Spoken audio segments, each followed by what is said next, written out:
Hello, everybody. This is Coresair Mack, President of the Illinois Mental Health Counselors Association. And today I'm joined by our very own past president, Matt Littlefield. How are you doing today, Matt? Very good. Thank you, Corsair. Mhm.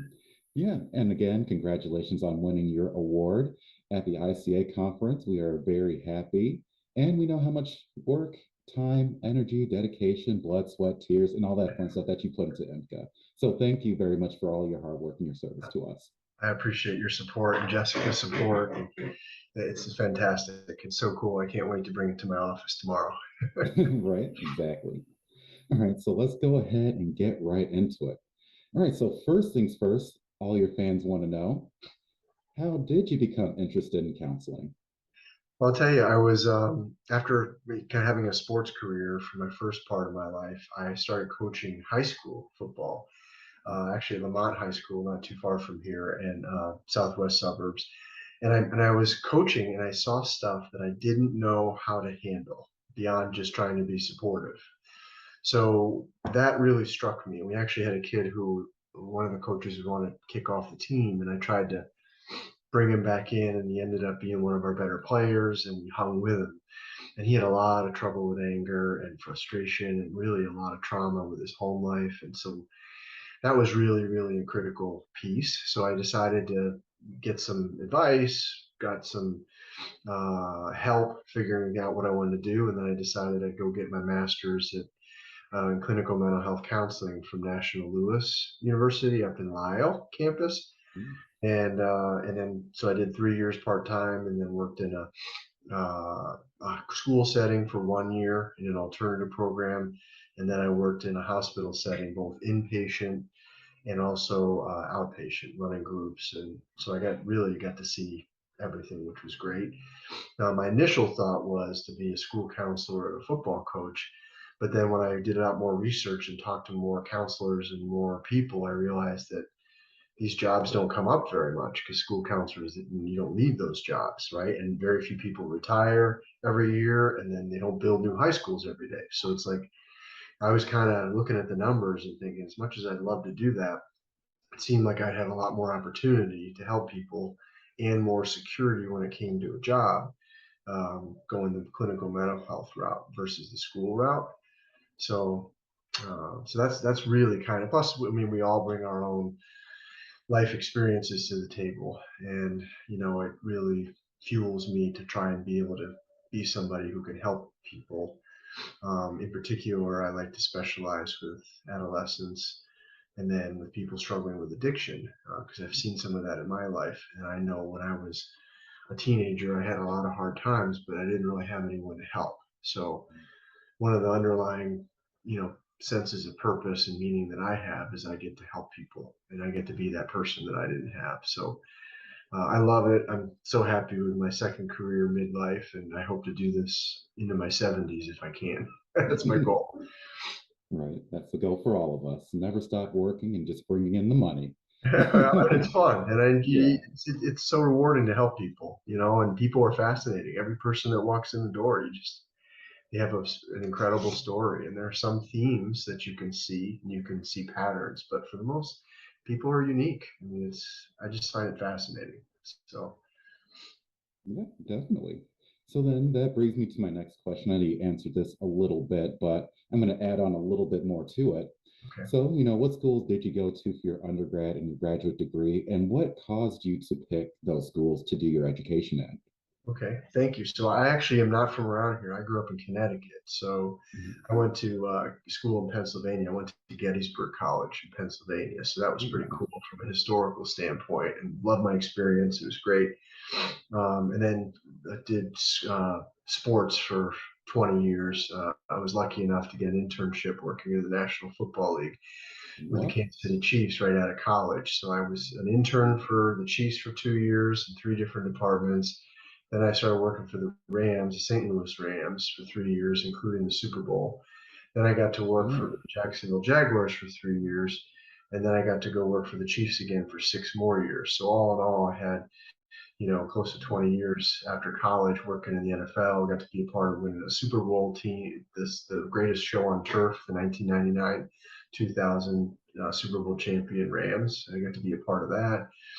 Just this summer, I got the pleasure of going to the Hall of Fame ceremony in Canton, Ohio for Coach Vermeil when he got inducted. So I got to be with his friends and family and a lot of people that I got to work with when I was younger. So I did that. Then I got into working several different coaching in high school. I coached 1 year at the University of Chicago as a defensive line coach. That was a great experience. I coached 2 years at Lamont High School, one as a D coordinator. I worked for a company called NCSA, which was downtown. I worked from home, help kids kind of and parents figure out how to manage the recruiting process to go to college and the whole recruiting.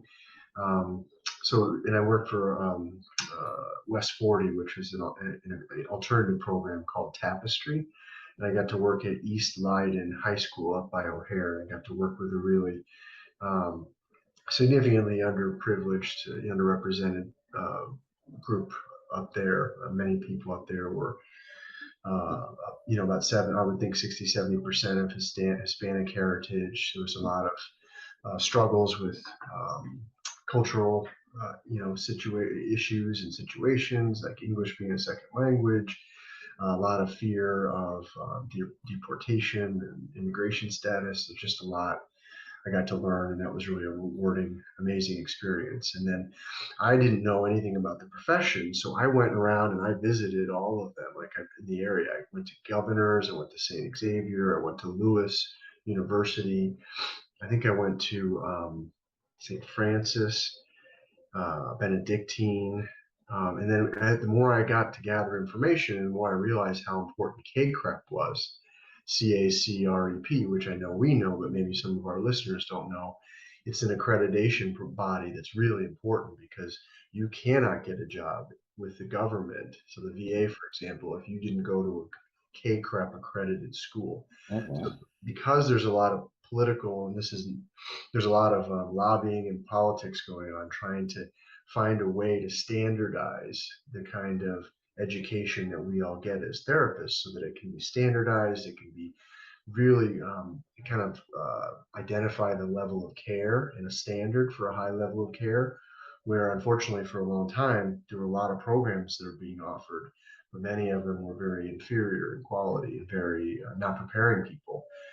So I was told that the CACREP is important, and so that's why that led me to choose National Louis and Lyle. Mm. And I couldn't be more happy with my experience because two of my main professors were Professor Lori Siegel, and she's a past president of IMHCA, and then Dr. Michael Guglielmo, he goes by Dr. G. He's also on the board here with IMHCA. He's just brilliant people, and they encouraged me to learn more about the profession, learn about ICA, IMHCA, go to the conferences, volunteer, get to sit in and listen and learn more about the profession from people who are already doing it. So it enhanced my education tremendously. So long and the short of it is the reason I chose National Louis was because of the CACREP accreditation. And I was so happy with the 3-year part-time program. I feel like I was really well prepared.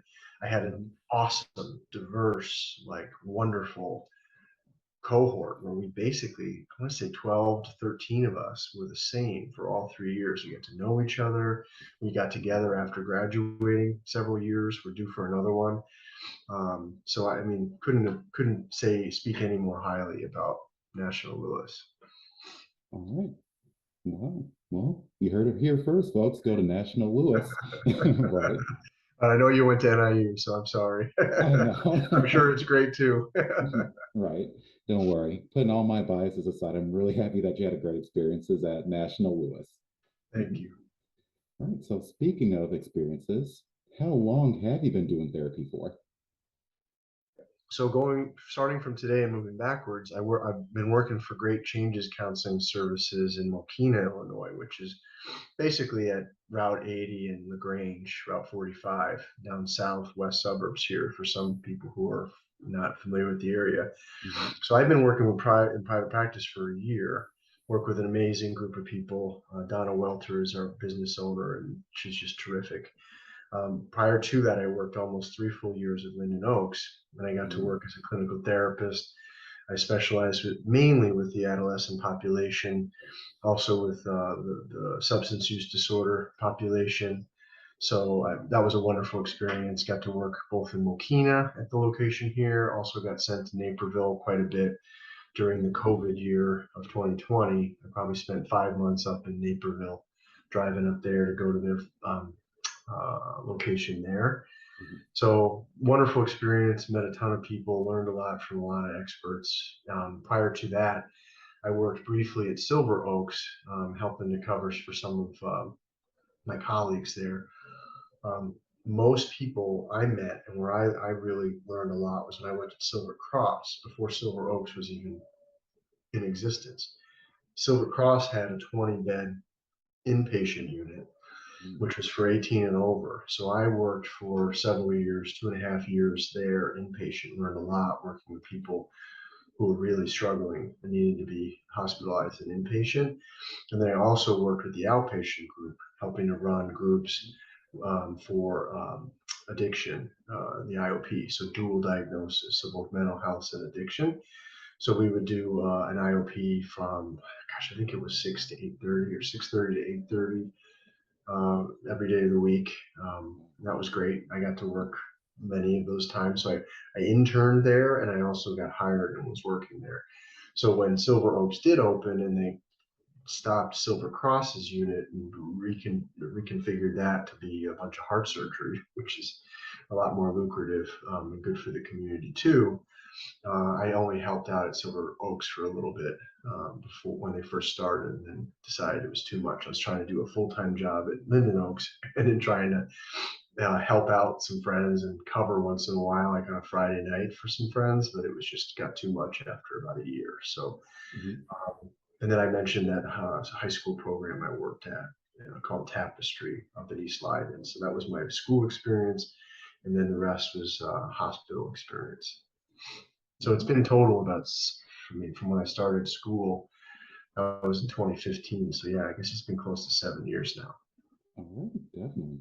And you sounds like you got a lot of knowledge and experience based off of, those years, which perfectly segues into our next question. And I know you answered a little this before, but you can more talk about the second piece. So what places did you start off in your profession working at? I know you already answered that. So Uh, what did you learn as a result from working at those places? well, I learned from people who've been doing it, right? Like you can learn a lot of stuff from books and from classes, right? And that's valuable and important.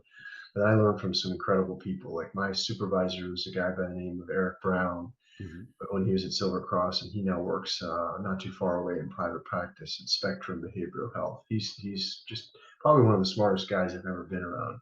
So Nice. being around someone like him, and there's too many others to count too, like just each person in their own way, trying to learn from their experience, learn from their wisdom, from both making mistakes and from seeing a lot of different types of disorders and challenging situations. I just feel like from a learning standpoint, I couldn't have been in a better place. And part of what I liked is that as an adult, middle aged, when I went back to school and got my master's, I had already I developed my work ethic after college. So I did not really apply myself and do great in undergrad when I was in my early, late teens, early 20s. I was not just not mature enough to do it. But when I went to get my master's, I've soaked up everything and spent a tremendous amount of time learning and asking questions. And so for me, I was ready for this period of time. I wouldn't have been ready for this, a couple decades earlier. So I just learned so much because I mean there's a lot you have to learn from doing, and there's a lot that just can't be put into a counseling program in the books, the textbooks. There's just so much, especially with newer types of therapies and modalities like acceptance and commitment therapy, motivational interviewing. I love solution focused Mhm. brief therapy. Like there are some that really wasn't a part of the textbooks that I went through and had in school, but I learned from learning from in the real world, right, from the application. And then I just completed a program online for emotion focused therapy, couples therapy. And that was fascinating. I learned a lot from that. So I think I learned from the people, I learned from every one of the experiences, and then literally every person that I've come in contact with, from my first experiences in the high school to the inpatient at Silver Cross.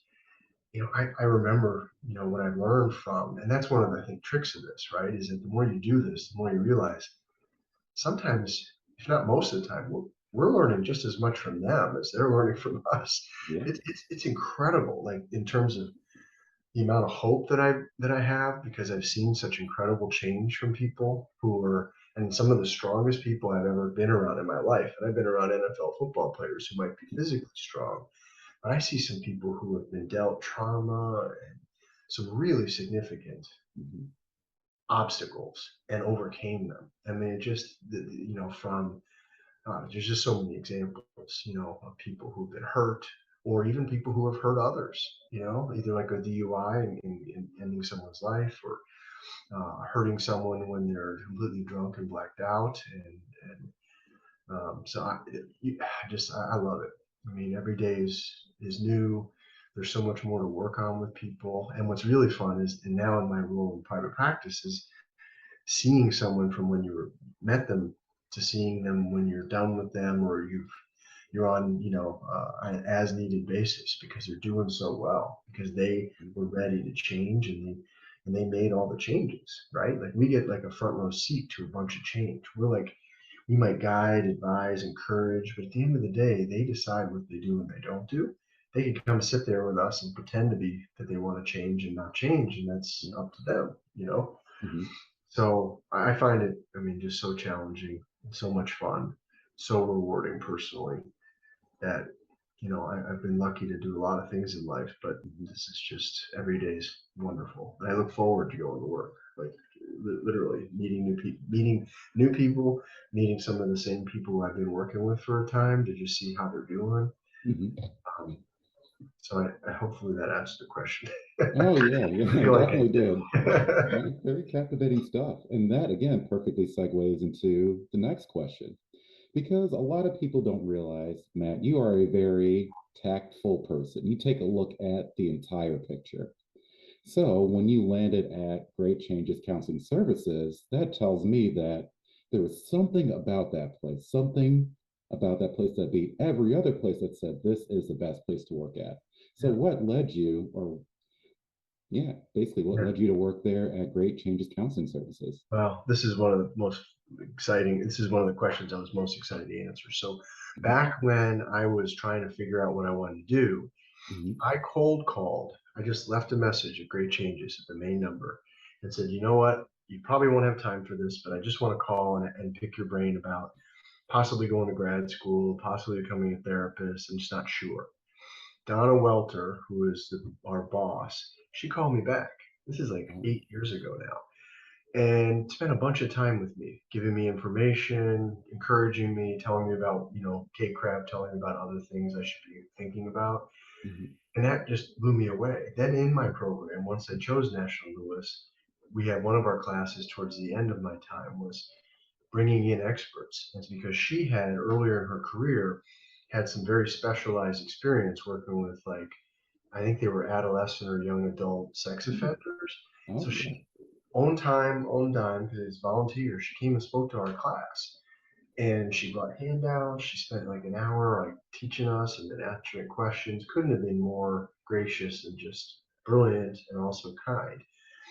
And so then when I'm looking at, a year ago or so, maybe a year and a month or so ago, about jumping into private practice, feeling like I've had about 3 years, thinking I would, making a change. I contact her. She says, "Great.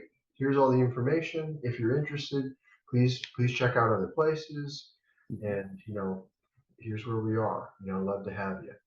So no pressure. Just so it really was meant to be from the very beginning. So I did investigate other places, communicated, and then I realized, you know what? Why am I going to spend a huge, thorough, exhaustive, search when I really feel comfortable and know Donna and I know Great Changes? So I made the decision pretty quickly. It's been Mhm. fantastic. Actually, ironically, I just passed my 1 year anniversary, and she and a couple of her colleagues that helped make everything run sent me a card with a gift card and a note, a handwritten note, just saying how much they appreciate me being a part of the team. So, I mean, That's if you want to look up being a good manager 101, like she's the best. So, and it's nice to be appreciated and like, and recognized on some level. It's just because you don't have to, right? We can all say we're too busy or, yeah, I didn't get around to it. She could have had hundreds of other things she could have been doing, but she thought ahead and she wanted to make that, so that just sums up how great.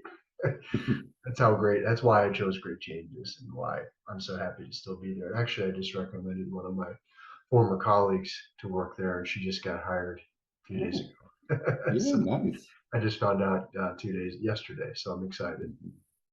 All right, perfect. Well, you heard it here, folks. Go work at Great Changes Counseling Services. Yes, amen. So, speaking of working, just like what I mentioned earlier, you definitely have done a lot for IMCA. And true, I mean, if I do half as good a job as you, I know that IMCA is going to do very well, right? Because ultimately, both you and Jessica left some very big boots to fill, and I'm doing my best to fill them. And I'm saying boots on purpose, not shoes, because, right, we need those boots to get through all that work that we got All to that do. stuff, yeah. Right. Right. So I know you were present for the 2020 and the 2021 term, and those are very important because that's during COVID, Yes, right? Especially when COVID was at its highest. yeah. So during that time, I mean, because true, I know you started off at, just like me as a graduate board member, then you worked your way up.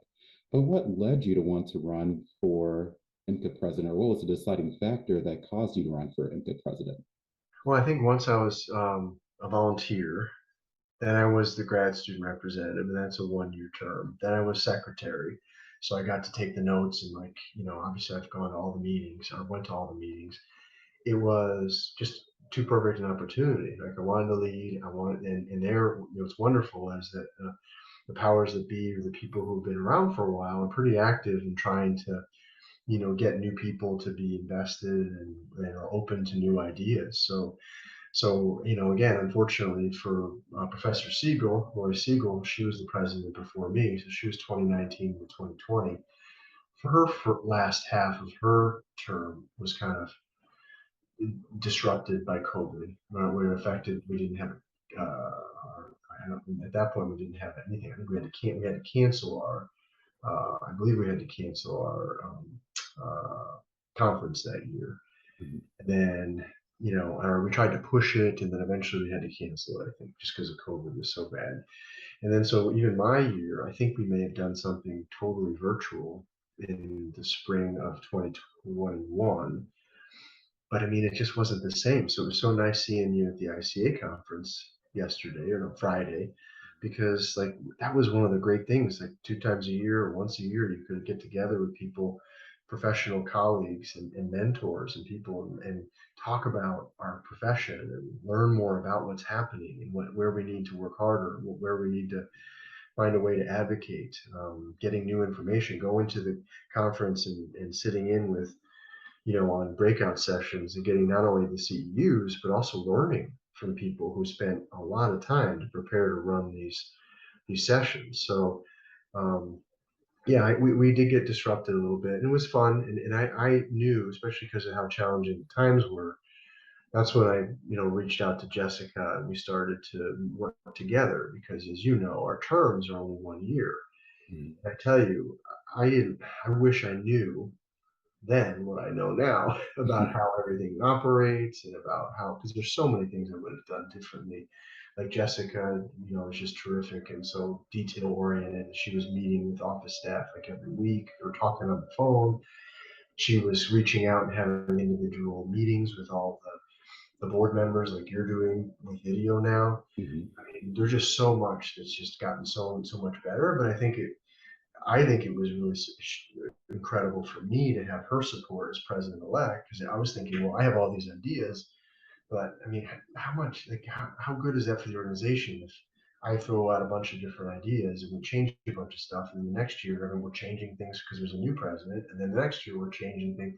Yeah. So I figured, well, why don't we meet, president-elect and me, and start sharing and talking about what we want to do. So it helps set her up, I think, to be more informed and prepared and ready to lead for her year. And then I hope that's the same thing that's happened for you. And that's why you've done more in the first 3 months of 4 months, whatever it's been, of you started than I did, because you just, I think it helped. I mean, you were really prepared. You knew what you wanted to do.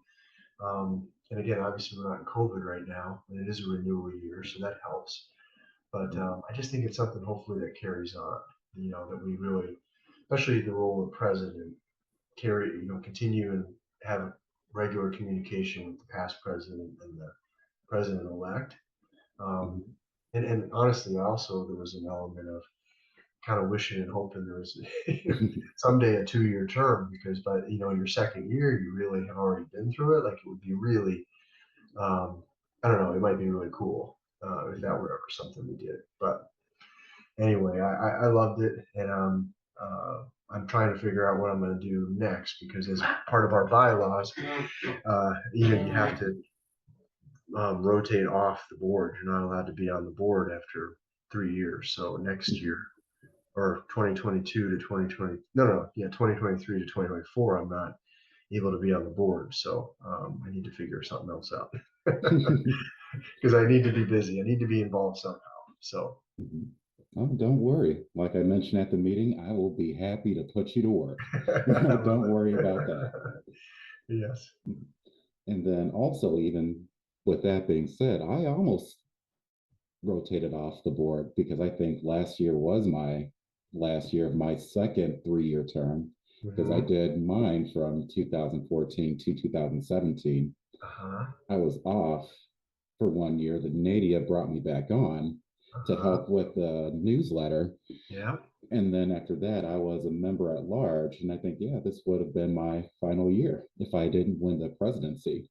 Yeah, that's great. Yeah, and it just shows you that how invested you are, right? And like, yeah, and that you were kind of brought back in, right? You were Mhm. encouraged to come back, and because you're needed, and that's the nice thing about having people with different experiences, and having us like to see bounce stuff off of. Because even though we Mhm. talked a lot about presidents, like there's a 13-member board, plus our associate director, association director, executive director Rachel, who's fantastic. It takes a lot of people. It isn't just about one person. So Mhm. that's why we want to encourage so many people to be interested and invested in being a board member and getting involved with it, because we want more leadership. We want more people, more voices, more people, because the more people that are invested and informed and willing to volunteer their time, the more we're going to be able to do to help our members and help, you know, Illinois citizens, and at large, even more, right? Yeah, So exactly. So, I mean, speaking of helping people, again, I swear we didn't plan this, but this perfectly segues into the next question. So, what accomplishments were you most proud of during your time as IMCA president? well, I think one of my big pushes was membership, and trying to increase membership. So I do remember, I think in the towards the end of 2021 session, or somewhere in there, we did hit our all-time high in membership. Hmm. I think we were at 1620 or something like that, or 50, maybe 1700. So like that was really cool to be a part of that. Now, as you and I both know, it's a lot easier to be president when it's a renewal year than if it's a non-renewal year, right? Because there's a lot less pressure or interest in becoming a member because of the CEUs that are required. So I think that's an advantage. But that was fun because we spent a lot of time on it. We sent out postcards to every counselor licensed in the state. So we sent out like 30,000 different types of, I think, they're postcards trying to encourage people to become members and explain to them why there are all these benefits to be a member of IMCA. So I think that would probably be the most. And then I think what we talked about earlier, like trying to work as a team as president with the past president, and learn from the past president and their wisdom and experience, and then also to help prepare the president elect. I think that those are probably the two things I'm most proud about. Well, Can't just be definitely. one. I couldn't give you just one answer. Oh, no, that's fine. The more the merrier, right? All right. So then, speaking of that, what are some things you wish you could have had more time on, or more time to work on as the president? Well, some of the things that you've been so bold and courageous to follow through on is just trying to figure out ways to provide more value to our members, trying to find ways to, and looking at a variety of ways to, from lowering membership dues to increasing the number of webinars on different subjects to just trying to get more people active and involved and to offer more value to our members because we already do an amazing job. And I know you believe in it, I believe in it. But I don't think we still haven't really done a tremendous job of answering the question as to why people should become members. And I don't think we're good at tooting our own horn. Now, some of that is we're a not for profit. We're all really good people, right? We're in a profession to help other people. So we're not used to, we're uncomfortable with really saying what we do and why it's important to be a part of. And I think that's part of it. Is we're just too humble about it. And I think we need to be more bold about saying like why it's important to be a part of this and why it's so important to the numbers and being a part of a movement to like, for example, finally over after the last 50 years or 20 years in Congress trying to let us as LCPCs be able to work with Medicare patients. Because if we work with some wonderful people who are 64 turning 65 and then we're no longer allowed to work with them, that's a pretty unsettling and completely contrary to the profession that we've chosen. We're supposed to be helping people. We're supposed to stick with people, not have some arbitrary age deadline that means that we can't work with them anymore. So, and because there's such a need out there as it is, it's not something that social workers, because they're the only ones that can do it right now, it's not like they're going to lose out on something because there's plenty of people that need help. Yeah. I think what often happens is people just don't get help, after that point. I don't think they necessarily go and find a social worker. So I'm hoping that that can happen. I think that would be great for everyone and for the society at large, letting us help more people. Um, so now I think that would be probably the larger, the bigger national like pushes that we'd like to see. And then, and you and I have talked regionally, like we have a Midwest leadership conference. That's really cool. What I got an opportunity to go to, I think you might have had an opportunity to go to. Hmm. That was impactful. But I think we can do more with partnering with neighboring states. We can do more with partnering with similar-minded organizations like ISCA, the school counselors, or like with the social workers, work together, and the marriage and family counselors. Like, I think there's so many cool ideas and so many good things we can do, and you're already like doing so much. And again, just you took over July 1, so you're not even we're talking about 4 months here. So yeah, there's just like anything in life.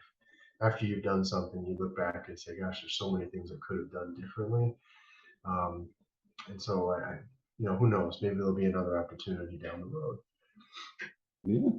Like I said, Matt for president 2020, well, five, six, seven, Five, eight, 6, 7. all We'll of see. They'll them. probably be tired of me. Hopefully, there'll be a lot more leaders by then. And it'll be very, very competitive and difficult to even have that chance. So, Oh, yeah, that's the goal. That's the dream. Knock on everything, right? yeah, yep. All right. So then, with that being said, you've already imparted a lot of knowledge and information and wisdom upon us. But, is there anything you would like to tell people either starting out in the field or who have been in the field for a while? I would say to be involved, to volunteer, to get on the website, read the information, try and know as much as you can about this new profession that you're in, whether you're in your early 20s or whether you're in your almost 50s like me. Like, just be invested, network, learn more about how things work, get more involved in learning about the advocacy and the political component of it. And CECO is one of the organizations, the Coalition of Illinois Counseling Organizations, CECO, Yeah.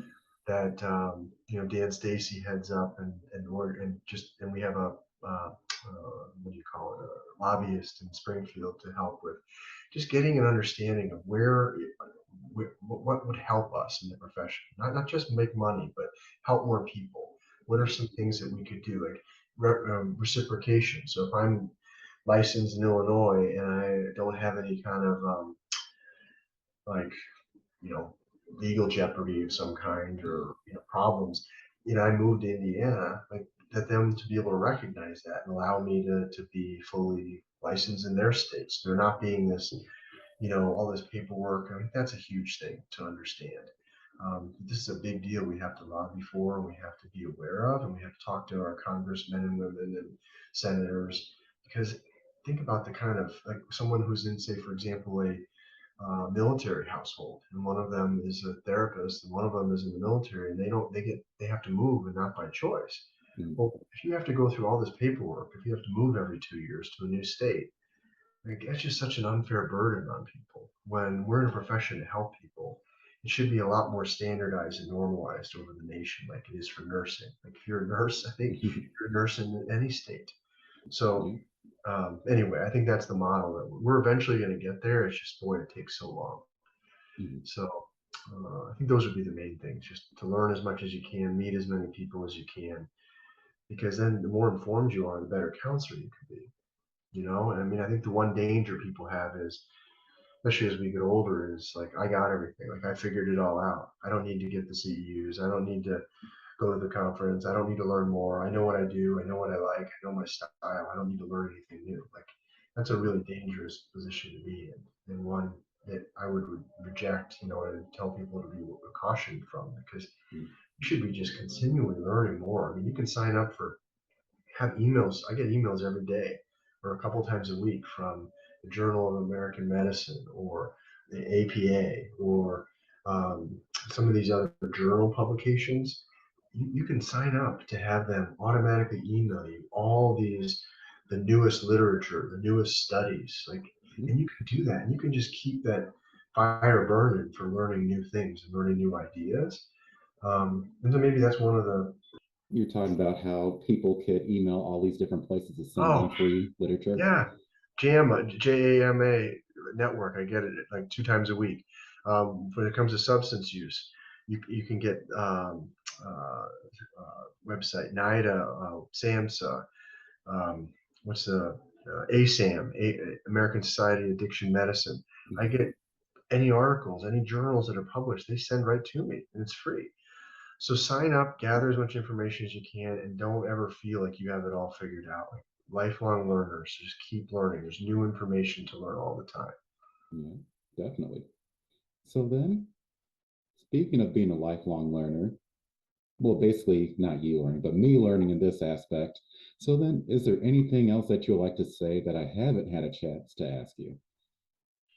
Well, I think next is going to be like we have to also take care of ourselves, right? Because Hmm. it can be very easy to just not say no to people and not have like healthy professional boundaries and have it just wear us out, and then we have problems mentally and or physically, emotionally. So like I value my mental health. I try and do healthy coping skills, eat healthy, work out. I do yoga 4 or 5 times a week, to try and like help me stay grounded, stay balanced. Because when you're taking on, or when you're hearing about some of the worst experiences other human beings can go through, it takes a toll. And sometimes people, you could get caught up in this idea. You could trick yourself, and I'll just work harder, work longer hours. No, I won't work out. No, I'm not going to eat well, and then we fall apart, right? Like then we become victims to our own stress.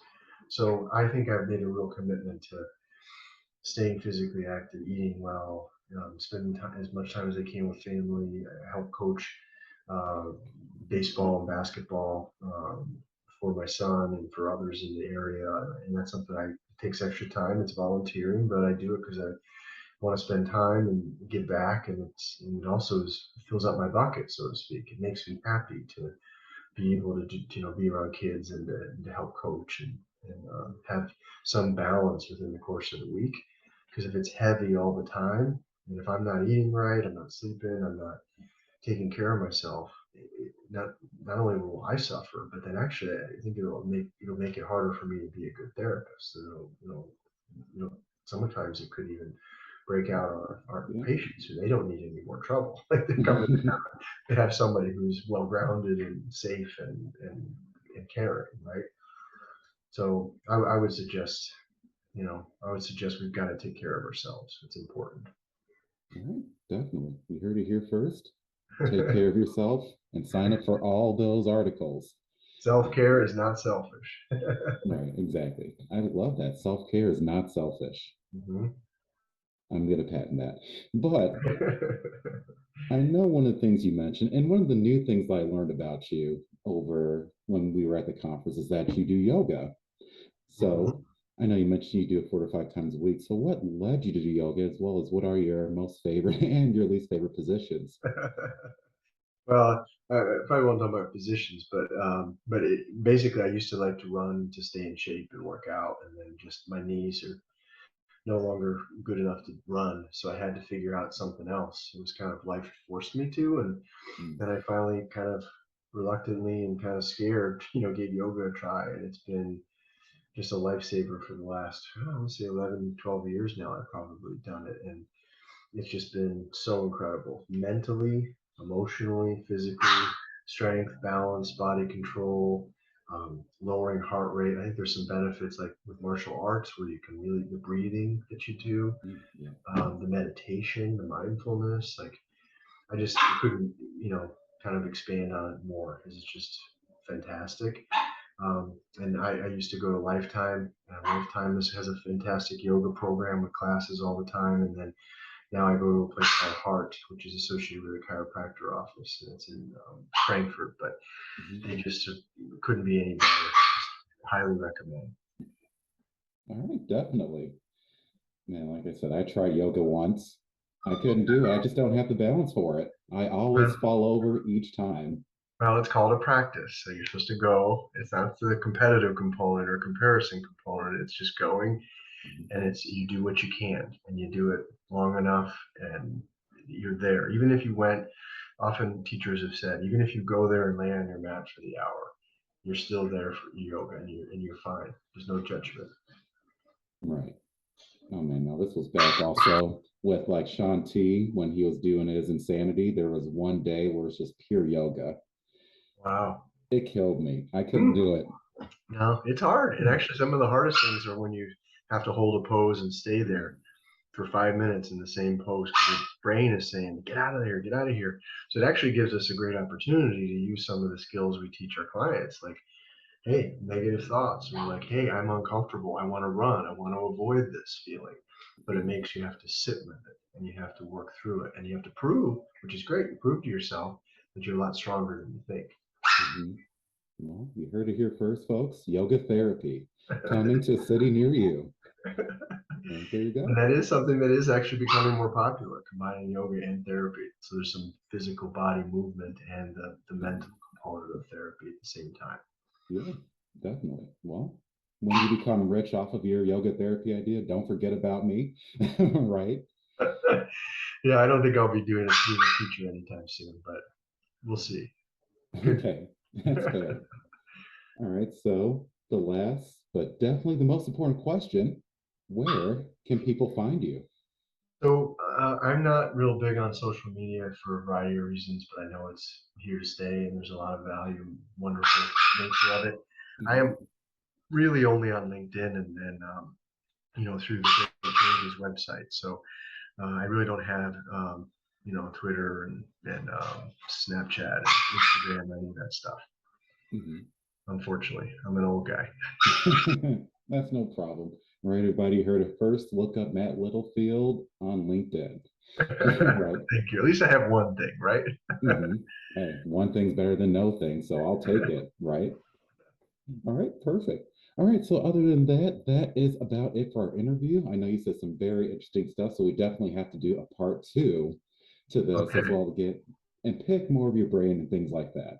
But Anything to help you, I'll do it. all right, perfect. All right, but again, thank you very much, Matt, for coming to interview with me. I really do appreciate it.